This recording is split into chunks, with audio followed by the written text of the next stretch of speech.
The live TV, सच सबसे आगे। नमस्कार, द लाइव टीवी देख रहे हैं आप। आपके साथ मैं हूं आदित्य कुमार। सत्यपाल मलिक को सत्य बोलने की सजा मिलने वाली है। सीबीआई की तरफ से अब जांच की जाएगी इस पूरे मामले को लेकर। पहले सिफारिश की गई थी, अब केंद्र सरकार ने अनुमति दे दी है कि जाओ अब जांच करो। अब जांच किस बात पे, यह भी हम आपको बताएंगे। लेकिन आपने भी कई बार देखा है कि सत्यपाल मलिक ने बीजेपी सरकार को घेरा, यानी अपनी ही सरकार पर कई बार सवाल खड़े किए, चाहे वो किसानों के मुद्दों को लेकर हो या अन्य कश्मीर के मुद्दों को लेकर हो। और अब जिस बात पर सीबीआई जांच करेगी वो सबसे गंभीर मुद्दा है। दरअसल सत्यपाल मलिक ने आरोप लगाया था कि आरएसएस और एक बीजेपी के सबसे बड़े नेता जो मंत्री भी थे उस समय जम्मू कश्मीर में, वो आए थे और एक अंबानी की तरफ से लोग आए थे। ये दोनों लोग आए थे फाइल पास कराने और 150 करोड़ रुपए की घूस देने की बात कर रहे थे। यानी एक फाइल का 150 करोड़ और दूसरी फाइल का 150 करोड़, कुल मिलाकर 300 करोड़ रुपए। ये 300 करोड़ के घूस की बात सत्यपाल मलिक ने कही थी, जिसके बाद सरकार की खूब किरकिरी हुई थी, क्योंकि आरएसएस की भी किरकिरी होना तय, आरएसएस का वो लीडर था, और अंबानी किरकिरी हो रही थी। अब उसको लेकर सीबीआई जांच करेगी। अब खबर आपको पढ़ के सुनाते थे, उसके बाद क्या कुछ बवाल होने जा रहा है उस पर भी आपको आगे बताएंगे क्या कैसे चीजें हो रही। दरअसल जम्मू कश्मीर के जो पूर्व राज्यपाल, इस वक्त मेघालय के राज्यपाल सत्यपाल मलिक, 300 करोड़ रुपए की घूस का ऑफर दिए जाने के आरोपों को लेकर सीबीआई उनके खिलाफ जांच करेगी। मीडिया रिपोर्ट्स के मुताबिक मेघालय के राज्यपाल सत्यपाल मलिक खिलाफ सीबीआई जांच के लिए केंद्र सरकार ने जांच की मंजूरी भी दे दी है। जम्मू कश्मीर के पूर्व राज्यपाल व मेघालय के मौजूदा राज्यपाल सत्यपाल मलिक ने दावा किया था कि जम्मू कश्मीर के राज्यपाल रहते हुए उन्हें 300 करोड़ रुपए की रिश्वत देने की पेशकश की गई थी। यह पेशकश अंबानी और आरएसएस से संबंध रखने वाले व्यक्ति ने दी थी। 2 फाइलों की मंजूरी देने के एवज में पैसा दिए जाने की बात की जा रही थी। अब यह उन्होंने कब कहा था, यह भी जानना बेहद जरूरी है। तो उन्होंने 17 अक्टूबर 2021 को राजस्थान के झुंझुनू में एक कार्यक्रम किया था। उस कार्यक्रम में उन्होंने कहा था कि कश्मीर जाने के बाद मेरे पास 2 फाइल आई, एक अंबानी की फाइल थी और दूसरी आरएसएस से जुड़े एक शख्स की थी, जो पिछली महबूबा मुफ्ती और बीजेपी गठबंधन सरकार में मंत्री भी थे। वो पीएम मोदी के बेहद करीबी भी थे, याद रखना ये बात, बेहद करीबी भी थे। मुझे सचिवों ने सूचना दी कि इसमें घोटाला है, फिर मैंने बारी बारी से दोनों डील रद्द कर दी। सचिवों ने मुझसे कहा कि दोनों फाइलों के लिए 150 करोड़ रुपए आने थे, लेकिन मैंने उनसे कहा कि मैं 5 कुर्ता पैजामा के साथ आया हूं और सिर्फ उसी के साथ यहां से चला जाऊंगा। इसके बाद बवाल मच गया। मीडिया रिपोर्ट्स के मुताबिक अब केंद्र सरकार ने अनुमति दे दी है सीबीआई को, जिसके बाद CBI Reliance general insurance corporation को जम्मू कश्मीर सरकारी कर्मचारी स्वास्थ्य देखभाल बीमा योजना का अनुबंध देने हुए भ्रष्टाचारी की अब जांच करेगी। इसके अलावा सीबीआई एक निजी फर्म को किरू हाइड्रो इलेक्ट्रिक प्रोजेक्ट के देने में हुए भ्रष्टाचार की भी जांच कर सकती है। यह भी बात निकलकर सामने आ रही है। तो यह जांच क्यों की जा रही है, आपको पता है? जांच दरअसल इसलिए की जा रही है कि यह चाहते हैं कि एक तरफ का मामला बन जाए। सीबीआई किसके इशारे पर काम करती है, यह सबको पता है। कई बार सीबीआई पे आरोप लग चुके हैं कि सीबीआई बंद पिंजरे में एक तोता है जो अपने मालिक यानी केंद्र सरकार के जुबान बोलता है। तो ऐसे में केंद्र की अनुमति के बाद सीबीआई जांच करेगी। और जो फजीहत हो रही थी इस बयान के बाद, वो किसकी हो रही थी? आरएसएस की हो रही थी। और आरएसएस कौन है ये आप भलीभांति जानते हैं, क्योंकि कई लोग ये आरोप लगाते हैं, कई वरिष्ठ लोग भी ये कहते हैं कि जो केंद्र में सरकार चल रही है उसका इशारा नागपुर से होकर आता है, यानी आरएसएस की तरफ से होकर आता है। ऐसी बातें कही जाती है। ये अब काल्पनिक या वास्तविक इसकी बातें हम नहीं कर सकते, लेकिन हाँ ऐसी अफवाहें कह सकते हैं या ऐसी बातें कह सकते हैं, वो लगातार उठती रही। और सत्यपाल मलिक जो हमेशा से सरकार के खिलाफ बोलते रहे, चाहे वो किसानों का मुद्दा रहा उस पर भी उन्होंने बोला। और सबसे बड़ी बात है कि जब वो प्रधानमंत्री से मिलने गए थे उस पूरे वाक्य का जिक्र किया था, या उसमें कहा था कि प्रधानमंत्री जी बहुत घमंड में थे। उन्हें जब मुलाकात होने गई तो अमित शाह ने कहा कि इनको समझ नहीं आ रहा, फिर वहां से मैं निकल आया और मैंने ये कहा कि किसान मर रहे, 500 किसान मर गए, तो मोदी जी ने कहा कि मेरे लिए मरे हैं क्या?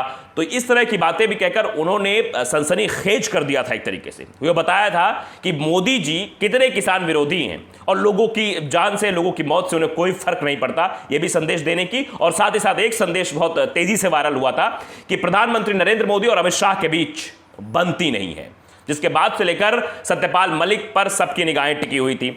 और निगाहें जब टिक गई हैं तो कुछ ना कुछ तो होगा ही। तो अब ये चीजें निकलकर सामने आ रही हैं कि जो 300 करोड़ वाली बात, जो राजस्थान में वो बात कहकर चले आए थे सत्यपाल मलिक जी, अब उसको लेकर बवाल खड़ा करने की कोशिश की जा रही है, उसको लेकर अब मामला बनाया जा रहा है।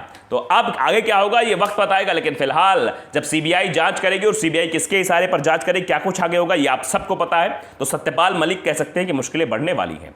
देखिए एक ट्वीट हमारे सामने है, शिल्पा बोटके लिखती हैं, अभी सीबीआई 4 दिन बाद ईडी भी आएगी। यही है भाजपा का विकास। जो भाजपा खिलाफ बोलेगा उसे ईडी सीबीआई का सामना करना पड़ेगा। सीधे शब्दों में यह बात लिखी हुई है, जो बीजेपी के खिलाफ जाएगा सीबीआई उसके पीछे लग जाएगी। यानी आप साफ तौर पर समझिए कि सरकारी संस्थाओं का किस तरह से गलत इस्तेमाल बीजेपी की सरकार में किया जा रहा है। अब सत्यपाल मलिक जो ठहरे बीजेपी के राज्यपाल बने थे, कहां के? जम्मू कश्मीर के। इस वक्त वो मेघालय के राज्यपाल हैं और ऐसे में सीबीआई की जांच होना यह दर्शाता है कि उनको अब टारगेट करने की कोशिश कर ली गई है, उनकी आवाज को दबाने की कोशिश हो रही है। देखिए गुरु प्रसाद यादव है, वो लिखते हैं कि मेघालय के राज्यपाल सत्यपाल मलिक के खिलाफ सीबीआई जल्द ही कार्रवाई कर सकती है। केंद्र सरकार ने जांच की मंजूरी दे दी है। मामला जम्मू कश्मीर में राज्यपाल रहते रिश्वत की पेशकश से जुड़ा हुआ है। गप्पू के खिलाफ जो भी बोलेगा उसका यही यश होगा। ये जनता लिख रही है, हम इस पर कतई ये नहीं कहते, जनता का रिएक्शन है, इसलिए हम ये रिएक्शन भी आपको बताना चाहते हैं।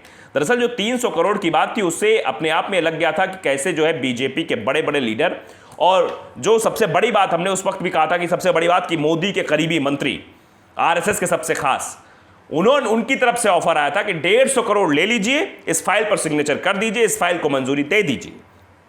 लेकिन उस फाइल को मंजूरी नहीं दी गई, सीधे मना कर दिया, जिसके बाद सत्यपाल मलिक ने उस बात का जो है चारों तरफ से दे भी दिया, मतलब ब्यौरा भी दे दिया कि ये हुआ था। संजीव सिंह है, उन्होंने भी एक ट्वीट किया है, सत्यपाल मलिक का कोर्ट मार्शल शुरू। पहला नंबर, क्यों आंदोलनरत किसानों का साथ दिया और उनके लिए मोदी खिलाफ आवाज उठाई थी, सीधी बात। दूसरा, क्यों जम्मू कश्मीर के राज्यपाल होने पर संघ के बड़े नेता राम माधव के भ्रष्टाचार पर सवाल किया था। तीसरा, क्यों गोवा के राज्यपाल रहते ऑक्सीजन भ्रष्टाचार की बात उठाई। ये पॉइंटर्स लिख के डाले जा रहे हैं, ये सत्यपाल मलिक ने किया।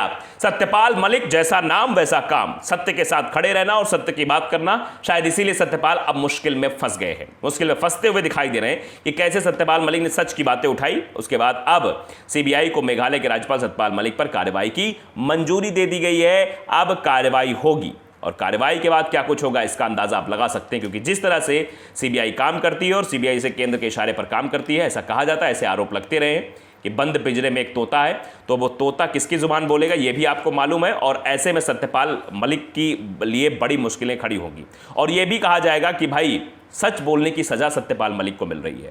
सत्यपाल मलिक बेबाकी से अपनी बात रखते थे।